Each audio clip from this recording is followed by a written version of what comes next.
چین نے کیا امریکہ کی حدود کے اندر جاسوسی غبارے کا استعمال۔ امریکہ نے اس کو خطرہ سمجھتے ہوئے اپنے وزیر خارجہ کا چین کا دورہ ملتوی کر دیا۔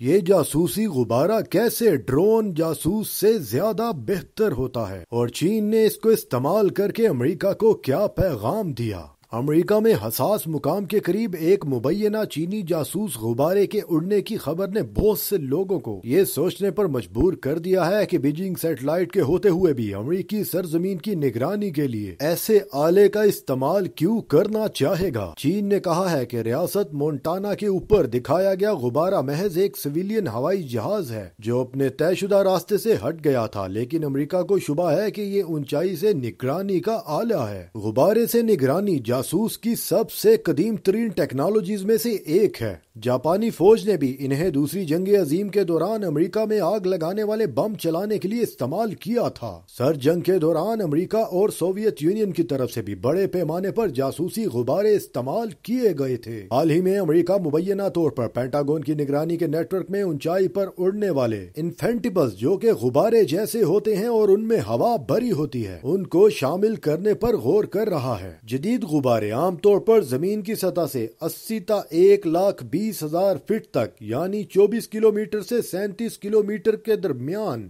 منڈلاتے رہتے ہیں۔ ایئر پاور کے تجزیہ کار ہی یوان کا کہنا ہے کہ یہ غبارہ محسوس میزائلوں کے اڈے کے قریب اڑ رہا تھا، جس سے اس کے راستے سے بھٹک جانے کا امکان ظاہر نہیں ہوتا۔ انہوں نے کہا بیجنگ شاید واشنگٹن کو یہ اشارہ دینے کی کوشش کر رہا ہے کہ ہم تعلقات کو بہتر بنانا چاہتے ہیں، مگر اس کے ساتھ ساتھ ہر قسم کے ضروری ذرائع کو استعمال کرتے ہوئے کسی بھی طرح کی کشیدگی کو ہوا دیے بغیر مقابلہ کے لیے ہمیشہ تیار ہیں۔ اور اس پیغام کے لیے غبارے سے بہتر اور کون سا آلہ ہو سکتا ہے؟ امریکی محکمہ دفاع نے جمعرات کو کہا غبارہ نمایاں طور پر اتنی اونچائی پر ہے جہاں شہری فضائی ٹریفک فعال ہے۔ سوال یہ اٹھتا ہے کہ چین کے پاس تو لیٹسٹ ٹیکنالوجی والے جاسوس آلات موجود ہیں، تو غبارے کا ہی استعمال کیوں کیا گیا؟ ماہرین کا کہنا ہے غبارے کا مقصد امریکیوں کو سگنل بھیجنا اور یہ دیکھنا تھا کہ امریکہ کیا رد عمل ظاہر کرتا ہے۔ یہ بھی ہو سکتا ہے چین چاہتا تھا کہ امریکہ غبارے کی موجودگی سے باخبر رہے تاکہ وہ امریکہ کو بتا سکے کہ امریکی فضائی حدود میں داخل ہونے کے لیے چین کے پاس جدید ترین تکنیکی صلاحیت موجود ہے اور غبارہ اس کا بہترین انتخاب ہے۔ ماہرین کا یہ بھی کہنا ہے کہ ان کو جاسوس کیمروں اور ریڈار سینسر جیسی جدید ٹیکنالوجی کے ساتھ لیس کیا جا سکتا ہے اور نگرانی کے لیے غبارہ استعمال کرنے کے کچھ فائدے ہیں۔ یہ ڈرون یا سیٹلائٹ کے مقابلے میں کم مہنگے اور انہیں کہیں بھی بھیجنا آسان ہے۔ اپنی دھیمی رفتار کی وجہ سے ٹارگٹ ایریا کے اوپر زیادہ دیر تک نگرانی بھی کر سکتے ہیں،